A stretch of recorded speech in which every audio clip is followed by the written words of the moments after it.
Je sais pas ce qu'ils m'ouvrent là, mais ils font chier. Tais-toi, toi, la mouette là. C'est pas une mouette, c'est un goéland. C'est un goéland. Les mouettes elles viennent pas jusque là. Des gros goélands. Et des pigeons. Des goélands et des pigeons.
J'espère qu'il n'y en a pas qui sont en train d'emménager parce que ça m'a tout l'air. Ça m'en a tout l'air.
avant d'avoir eu vent de vous, mon amour, ne vous déplaise en dansant la javanaise. Nous nous aimions le temps d'une chanson. À votre avis, qu'avons-nous vu de l'amour? De vous à moi, vous m'avez vu, mon amour. Ne vous déplaise en dansant la javanaise. Nous nous aimions le temps d'une chanson. Hélas, avril en vain me voue à l'amour. J'avais envie de voir en vous cet amour. Ne vous déplaise en dansant la javanaise. Nous nous aimions le temps d'une chanson. La vie ne vaut d'être vécue sans amour, mais c'est vous qui l'avez voulu, mon amour. Ne vous déplaise en dansant la javanaise. Nous nous aimions le temps d'une chanson. Voilà.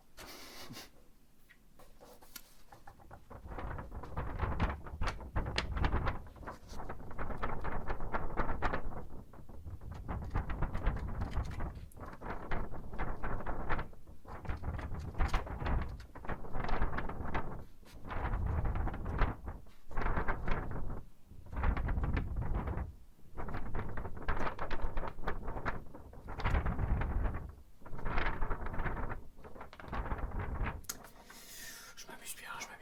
Tais-toi, le goéland. Tais-toi, sale goéland. Les goélands, ils sont gros comme des dinosaures. C'est des goélands dinosaures, ils sont énormes. Bon, ceux-là, ça va, mais il y en avait, je suis énormissime. Je connais un voisin qui malheureusement est décédé aujourd'hui. Il s'est fait attaquer par un goéland au niveau du crâne. Il lui a attaqué le crâne. Et il disait, enfin c'est pas lui qui disait ça, c'est une voisine, que depuis ce jour-là, et c'était ici, c'était devant mon immeuble, et depuis ce jour-là, il mettait un képi, quoi, enfin un képi. Il mettait comment on appelle ça, un béret, tout simplement un béret traditionnel, on va dire, classique.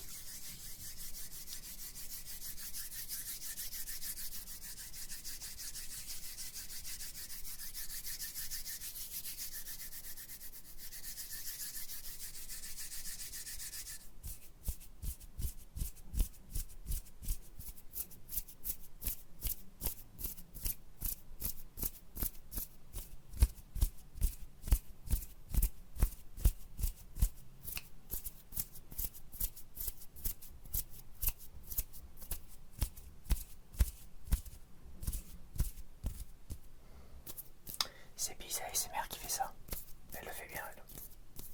Moi j'ai du mal avec cette main, j'ai du mal. C'est de faire claquer un peu tous les doigts ensemble. Avant j'arrivais à le faire, mais là, en plus j'ai les doigts vachement desséchés, les mains desséchées. C'est hiver.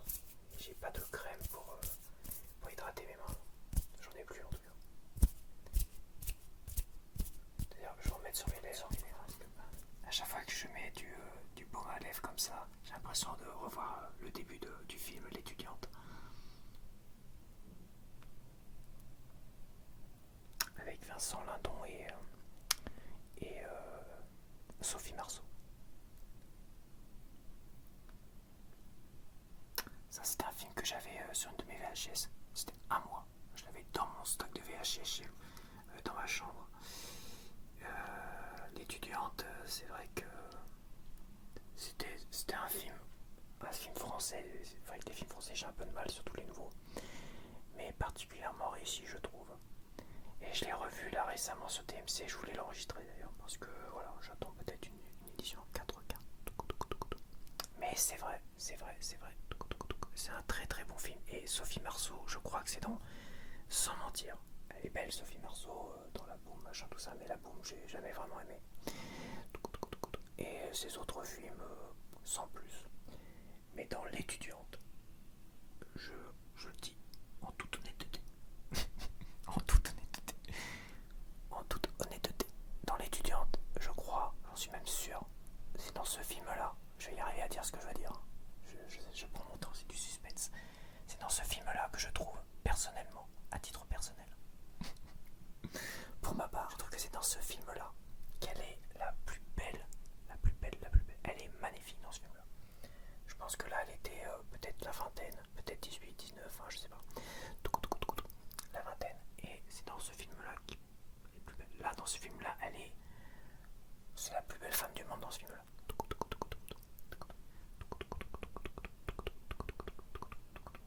Elle était à l'apogée de sa beauté. Un peu comme Claudia Cardinal, qui était, je trouve, à l'apogée de sa beauté dans peut-être Il était une fois dans l'Ouest. Claudia Cardinal, c'était waouh, superbe femme aussi.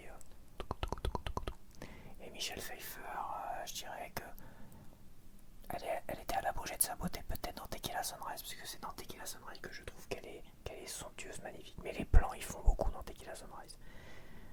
Des plans, des gros plans, à un moment donné, quand elle est en gros plan, face à Mel Gibson. Quand Mel Gibson lui avoue, on va dire d'une certaine manière, ses sentiments, il y a des gros plans sur les deux acteurs qui sont incroyables. Tu te rends compte à quel point Mel Gibson était super beau déjà. Franchement magnifique, les yeux qu'il a et tout, des yeux de ouf. Mais que Michel Pfeiffer était à tomber par terre aussi avec des yeux de fou furieux. Il y a un plan comme ça, il y a une scène comme ça, une scène qui est à tomber par terre au niveau des deux côtés, hein, femme et homme, hein, franchement incroyable. Après toi tu te regardes dans la glace, tu te dis il me manque peut-être un petit quelque chose, un petit machin là, éventuellement des yeux bleus. J'avais essayé les lentilles bleues. En plus, ce qui est le plus rageant, je vais vous dire ce qui est le plus rageant pour moi, c'est que mon père avait des yeux bleus magnifiques. Il avait des yeux bleus magnifiques. Et j'ai hérité tout de mon père. De la taille, le visage, les cheveux, j'ai tout hérité de mon père. Problème de vue, j'ai tout hérité de mon père. Sauf de ses yeux et de son nez. Parce qu'il avait aussi un nez. J'ai le nez de la famille de ma mère. Et les yeux aussi. Et c'est tout. Tout le reste c'est mon père.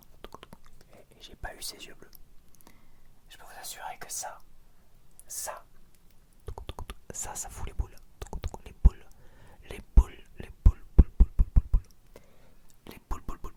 Je fais un petit peu de tapping sur du caoutchouc. Du silicone caoutchouc.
premier film de Ridley Scott, je crois qu'il y a les duellistes ou je sais plus quoi.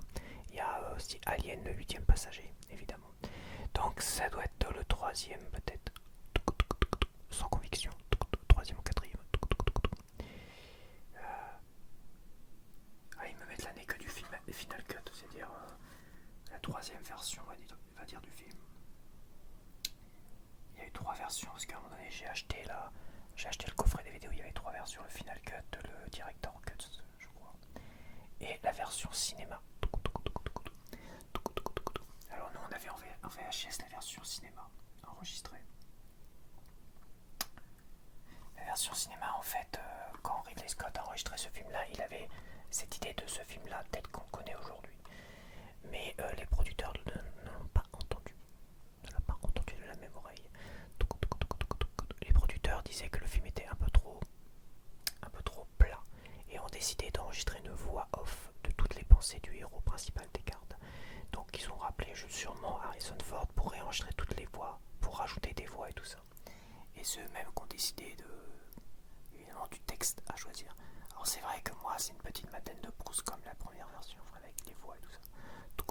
Mais aujourd'hui c'est un genre de film qui me plaît beaucoup. Un film où il y a très peu de dialogue, où c'est un film très envoûtant, avec des bonnes petites musiques qui vont bien avec, et un film nocturne, avec une ambiance nocturne qui est splendide. Alors c'était déjà la Director Cuts qui est sortie peut-être dans les années 90, je sais plus trop. Finalement c'était le même film sans les voix, voilà, et sans la fin. Voilà, ça se coupait quelques minutes avant la fin. Et la Final Cut, finalement, il y a des scènes rajoutées. Alors je ne saurais dire exactement lesquelles, mais je crois savoir quelques scènes. Je vais pas m'avancer parce que ça fait longtemps que j'ai pas vu la version d'origine. Et il y aurait des effets spéciaux de rajouter, donc c'est vrai que ça donne l'impression que les effets spéciaux sont beaucoup plus sympas, plus jolis. Voilà. Mais la Final Cut, ça reste comme un film. C'est un film qu'il faut apprécier comme un film lent, très très lent, et assez mystérieux. D'ailleurs, c'est là où je voulais en venir aussi, c'est que ce film-là, il y avait tout un mystère autour de Descartes pour savoir si Descartes était un répliquant. Alors l'histoire, c'est une histoire finalement, on est sur Terre dans un avenir très lointain, quoi. Et on se sert finalement d'androïdes, de réplicants, on les appelle les réplicants, pour faire un peu toutes les tâches, pour faire la guerre, pour être des esclaves sexuels et tout ça. Donc ils sont créés à partir de clones de yeux, de machin, tout ça. Donc ils sont un peu assemblés, on va dire, avec des yeux, de la matière, on va dire, organique. Donc c'est un peu des clones de yeux, de machin, de tout ça. C'est pas vraiment des machines. Voilà, ça reste comme ils ont des organes, ils ont tout ça, mais ils ont une péremption. C'est-à-dire qu'au bout d'un moment, ils peuvent pas vivre éternellement. Ils sont obligés à un moment donné de mourir. Ils peuvent pas se reproduire non plus. Et c'est un peu le problème, c'est qu'il y a des réplicants dedans, qui ont décidé de s'associer, de revenir sur Terre, qui étaient partis sur d'autres planètes pour faire des tâches et tout ça. Ils sont revenus sur Terre pour finalement demander à leur créateur une explication et leur demander un peu plus de vie, de vivre plus longtemps. Ce qui est en soi assez noble en soi. Enfin, ce qui est noble comme démarche.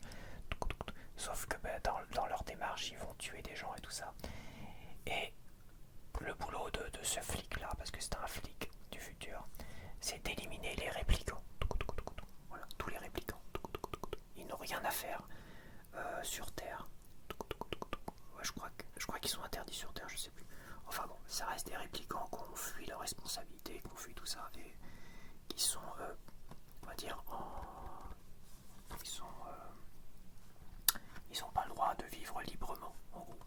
Et lui, son but, c'est de les éliminer, terminer. Voilà. Et il y a tout un mystère autour de Descartes, avec la Final Cut et tout ça. Tout un mystère autour de Descartes pour savoir si Descartes, finalement, il n'était pas lui-même un réplicant, en fait. Et beaucoup se sont posé la question si ce n'était pas un répliquant ou pas. Et ça donnait vraiment, évidemment, beaucoup plus de mystère au film.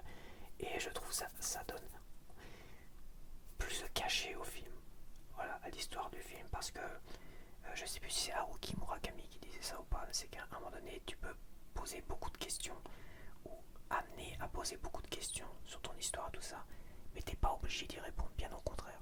Il faut laisser plein de mystères à ton histoire pour que les gens puissent à la fois se faire ses propres idées, ses propres films, tout ça. Il faut pas tout raconter. Et c'est un peu le problème des suites et tout ça. Et c'est un peu le problème de la suite. Et c'est en cela, c'est dans la suite le mystère autour du personnage principal, avec Harrison Ford. Et bah, vu que la suite on le voit là, il a vieilli et tout ça, bon bah c'est pas un répliquant quoi, en fait. Voilà, le mystère est résolu. Merci d'avoir fait une suite. Donc ça gâche un petit peu, encore une fois, ça gâche des chefs-d'œuvre, parce que même si Blade Runner n'a pas eu le succès escompté à sa sortie, il a eu un succès d'estime au fil des années. Il est devenu un chef-d'œuvre aujourd'hui de la science-fiction. Mais celui-là est très très bon, c'est un très bon film, j'ai beaucoup aimé, on retrouve vraiment une ambiance très intéressante. J'ai adoré toute l'histoire autour de ce gars-là, mais encore une fois, le mystère autour de qui est la fille ou le fils, machin, tout ça, je trouvais ce mystère très intéressant. Est-ce qu'il fallait vraiment y répondre à la fin du film? Encore une fois, je pense qu'il faut souvent laisser pas mal de mystères. Et c'est un film qui tente de répondre à toutes les questions. Déjà, il répond à la première question, au mystère que tout le monde, enfin, aux doutes que les gens se posaient par rapport au premier Blade Runner. Et en plus, il répond à tous les mystères qu'il impose finalement au début, qu'il impose tout le long du film, dans celui-là. Et ce qui est un peu dommage, voilà. C'est peut-être la limite entre le chef-d'œuvre et un film intéressant, sans plus. Mais ça reste un bon film quand même. En plus, j'aime bien Ryan Gosling. Ryan Gosling, j'aime beaucoup. Et il y a aussi elle qui est très jolie dedans. Anna de Armas, je crois. Anna de Armas. Anna de Armas. Voilà, voilà.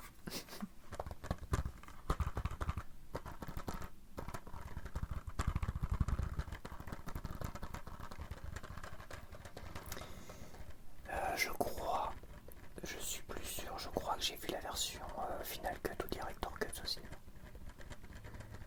La Director Cut, peut-être qu'on a été la voir, mais je m'en souviens plus du tout. Et la Final Cut, j'ai dû aller la voir, ça c'est sûr. Après, je sais que j'avais été déçu dans un premier temps parce que j'avais tellement l'habitude de la version cinéma avec la voix off, c'est-à-dire les pensées du personnage principal. Et j'ai aimé ce film-là grâce à la version cinéma. Donc, mais c'est vrai qu'aujourd'hui, selon mes goûts, l'évolution de mes goûts, tout ça, le Final Cut me convient parfaitement. C'est un film, si vous n'avez pas vu Blade Runner, je pense que si vous aimez les films un peu envoûtants, lents et tout ça, c'est un film que vous pouvez que apprécier. Ça reste un très bon film. Un très bon Harrison Ford et l'actrice qui s'appelle... Il y a Rutger Hauer. Rutger Hauer, un acteur qui est excellentissime. Il n'a pas fait beaucoup de films. Aujourd'hui, il est décédé malheureusement. Mais Rutger Hauer, il est magnifique aussi dans ce film-là. Franchement, les acteurs sont charismatiques, ils sont beaux. Harrison Ford, Rutger Hauer et l'actrice qu'on a quasiment vu que dans ce film-là, c'est Sin Young. Je le prononce sûrement très très mal. Et ben ils sont d'une beauté dans ce film-là. Mais c'est le film qui veut ça. Le film se veut très avec des plans magnifiques, des effets de lumière magnifiques. Comment on a vu ça, une photographie. Voilà, une photographie somptueuse. Et des acteurs qui sont somptueux. Franchement, ils sont d'une beauté. Tu verras jamais Harrison Ford plus beau que dans ce film-là. Voilà. Tu verras pas plus beau que dans ce film-là. Tu verras jamais Rutger Hauer plus beau que dans ce film-là. Tu verras jamais Sin Young. J'ai l'impression de décorcher son nom de ouf. Tu la verras sera jamais aussi belle que dans ce film-là, mais c'est vrai qu'elle, elle a pas fait beaucoup de films, quoi. Ace Ventura, c'est ça. On l'a vu dans Ace Ventura aussi avec Jim Carrey. Son rôle ne la met pas du tout en valeur. Et bon, c'était autre chose. Mais voilà, c'est un film qui est glamour par cette photographie, par la beauté de ses acteurs, par la beauté des plans, une ambiance vraiment envoûtante, plate et tout ça, avec beaucoup de mystère. Évidemment, je ne pourrais que conseiller de ne regarder que ce film-là, de se désintéresser de la suite, qui est arrivée beaucoup plus tard. Mais la suite est intéressante aussi, mais bon voilà quoi. Voilà. C'est comme ça. Si vous l'avez jamais vu, je ne peux que vous le conseiller. Donc je te dis à toi qui me regarde jusqu'au bout. Je te dis à la prochaine. J'espère que tu as apprécié cette petite vidéo de double Tascam.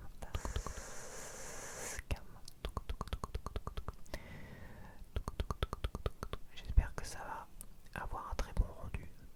Logiquement, ça devrait être au petit oignon. Donc je te dis à la prochaine. À la prochaine vidéo. À la prochaine vidéo. On a été coupé. On a été coupé alors que j'étais en train de te dire au revoir. On a été coupé. Mais tout va bien. Me revoilà. Tu le verras peut-être pas au montage. Donc je te redis pour la énième fois. À la prochaine. À la prochaine.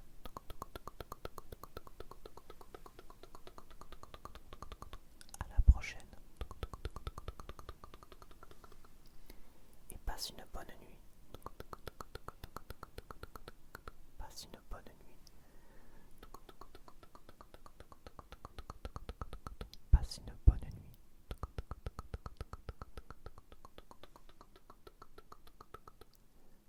Passe une bonne nuit.